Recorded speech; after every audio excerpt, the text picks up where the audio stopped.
मित्रों, दूर देश से विश्लेषण में एक बार फिर आपका अभिनंदन।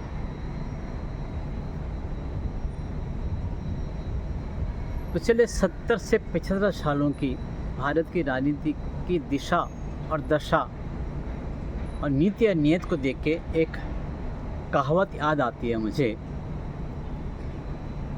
मूंदो आँख कति कछु नाही। क्या? मूंदो आँख कति कछु नाही। अर्थात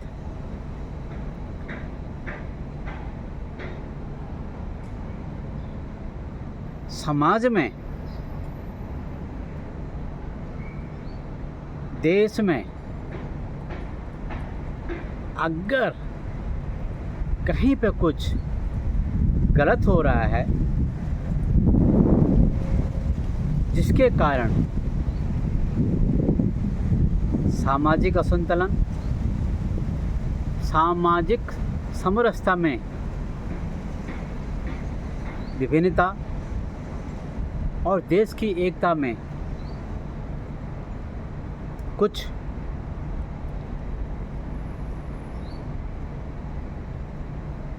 व्यवधान आने वाले हैं, या व्यवधान हो सकता है, या देश संकट में आ सकता है, या जनता में आक्रोश की भावना पैदा हो सकती है। इस प्रकार के प्रकरण में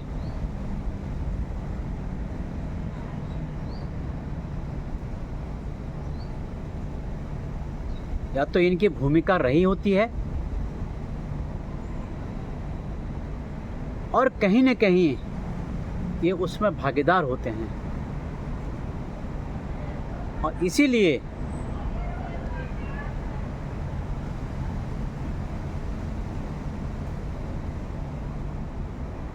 ये उस समस्या के समाधान के लिए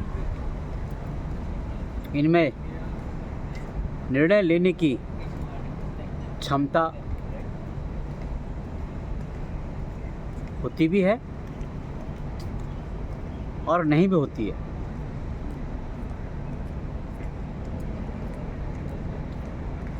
इसीलिए ये कहावत इन राजनेताओं पे, इन राजनीतिक दलों पे सटीक बैठती है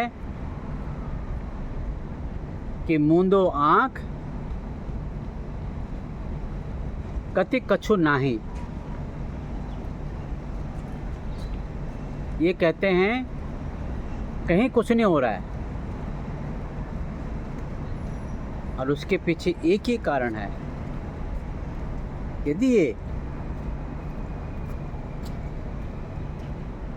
उस प्रकरण में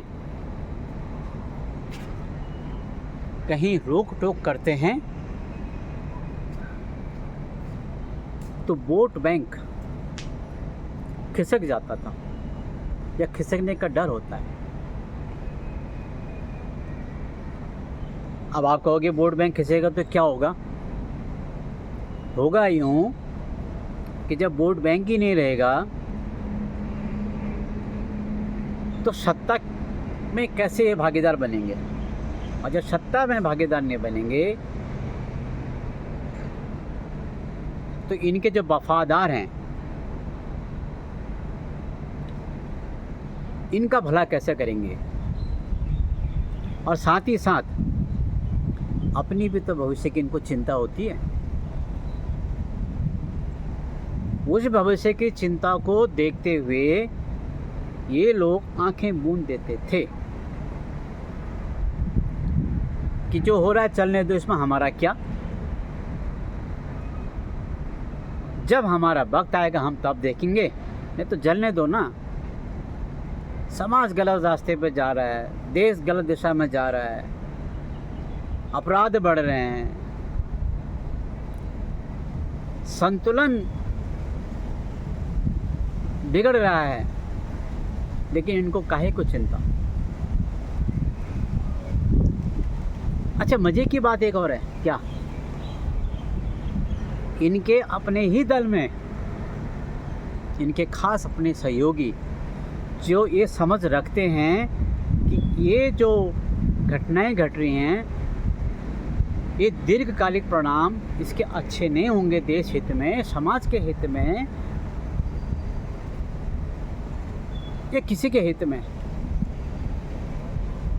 तो इनमें टोकने की क्षमता होती थी। अरे टोकते थे अपने आकाओं को, लेकिन आकाओं का क्या जवाब होता था? ना बाबा ना, छेड़ेंगे नहीं, छेड़ेंगे तो मेरे भविष्य का क्या होगा।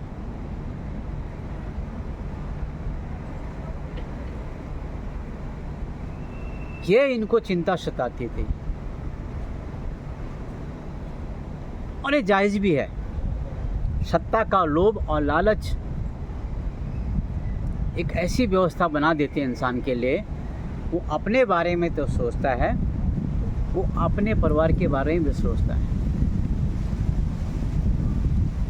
इसीलिए तो भारत की राजनीति में परिवारवाद पनपा है। अभी कुछ दिन पहले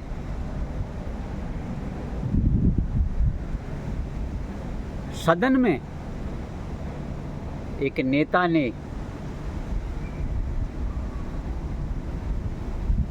ये बोला था कि जिस पार्टी को अपने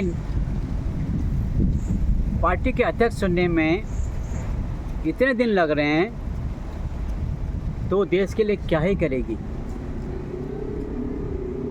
उन्होंने सच बोला, क्योंकि संगठन इतना बड़ा है कि संगठन में से ही किसी को चुनना है, और संगठन में एक से एक बढ़कर उस पद के लिए भागीदार हैं, उनकी क्षमता है, लेकिन किसी एक को चुनने में तो वक्त लगेगा ना। लेकिन दूसरी तरफ जब लोग और इन लोगों की पार्टी पर बात आती है, इनके अध्यक्ष की बात आती है, तो किसको चुनते हैं? यहाँ संगठन नहीं, यहाँ परिवार से चुना जाता है। और परिवार का कौन? या तो मुखिया, या फिर मुखिया को धक्का देके अपने आप को खड़ा करने वाला व्यक्ति। ये कुछ नेता ऐसे हैं आज की तारीख में हमारे समाज में।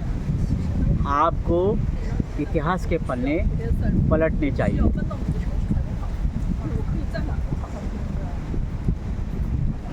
ये जितने भी राजनीतिक पार्टियां हैं, ये कहीं भी किसी भी परिस्थिति में ये लुका छुपी करना जानते हैं। लुका छुपी बोले तो कैसे? आप जाइए ना समुद्र में, ऐसी जगह पर जहाँ तुम्हें बड़े बड़े रेत के टीले दिखेंगे समुद्र में, लेकिन जैसे आप नज़दीक पहुँचोगे तो वहाँ टीला नहीं, वहाँ पानी ही पानी है। वो टीला तुम्हें दूसरी जगह दिखाई देगा। वो क्या होता है, पानी का स्तर ऊपर नीचे घटता है तो टीले ऊपर नीचे दबते हैं, कहीं दिखते हैं कहीं दबते हैं। तो इनको मैं कहता हूँ shifting and floating land sand bank.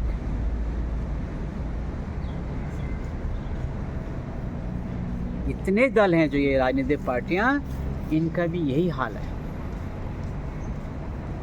ये लुका छुपी करके आप यहाँ तक पहुँचे हैं। इस प्रकार की गंदी राजनीति इन्होंने की है। आज देश का समाज एक होते भी अपने आप को एक नहीं समझ रहा है। एक भारत भूखंड में सबका जन्म होते हुए भी एक दूसरे अपने आप को पराये समझ रहे हैं, क्योंकि देश की जनता को इस धारा में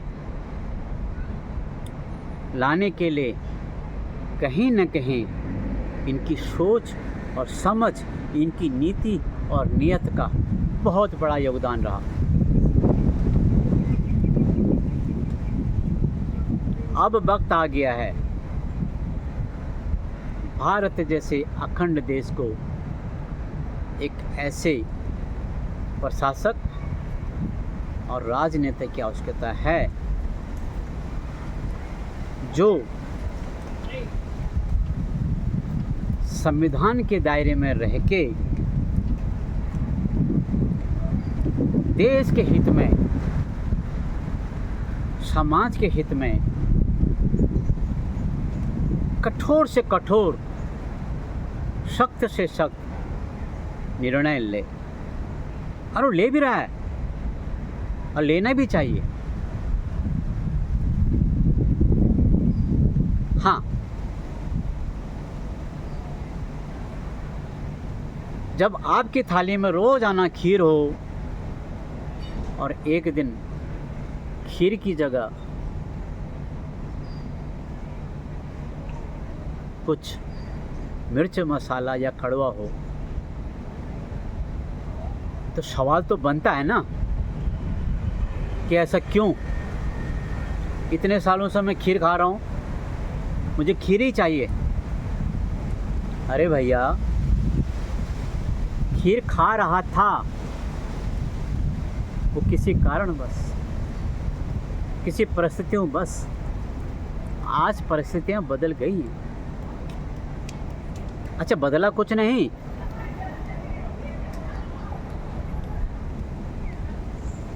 बदला कुछ नहीं, बस केवल जो गलत निर्णय लिए गए, आंखें मूंद करके उन निर्णयों में उस भूल को सुधारा जा रहा है। और यकीन मानिए दोस्तों,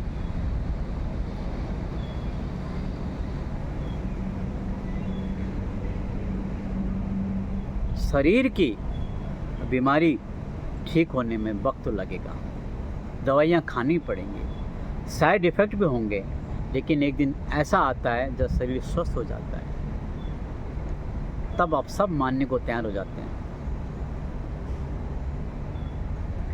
ऐसे ही निर्णय पिछले 15-20 सालों में लिए गए हैं, जो कभी ना होने वाला था वो हुआ है।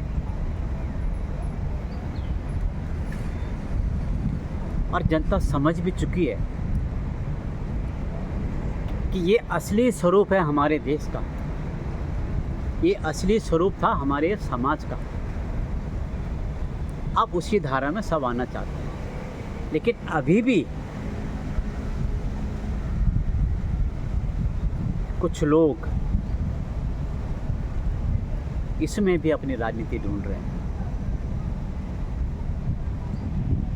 कभी ये जिस संशोधन का समर्थन करते थे, आज उसी का विरोध कर रहे हैं, और जब ये किसी संशोधन का विरोध करते थे, आज उसी का समर्थन कर रहे हैं।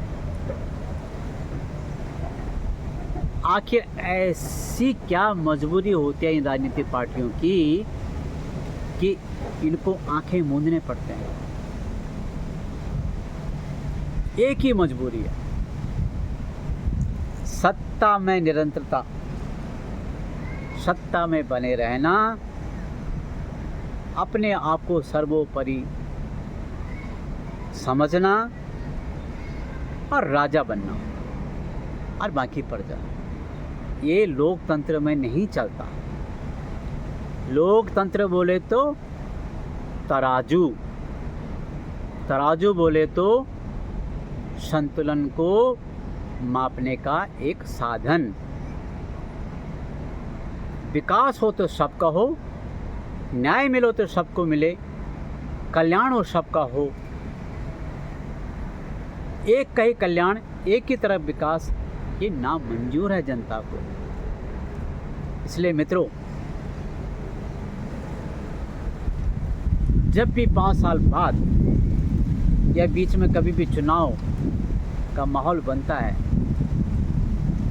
ऐसी सरकार को चुनिए जो आंखें मूंद के कोई ऐसा निर्णय न ले जिससे आपको और हमको और पूरे देश को हानि हो, और उसकी एकता में छिन्न भिन्न की अवस्था आ जाए। मित्रों, आज के लिए बस इतना ही। आप स्वस्थ रहिए, व्यस्त रहिए, मस्त रहिए। फिर मिलते हैं कल किसी दूसरे विषय पर। नमस्कार।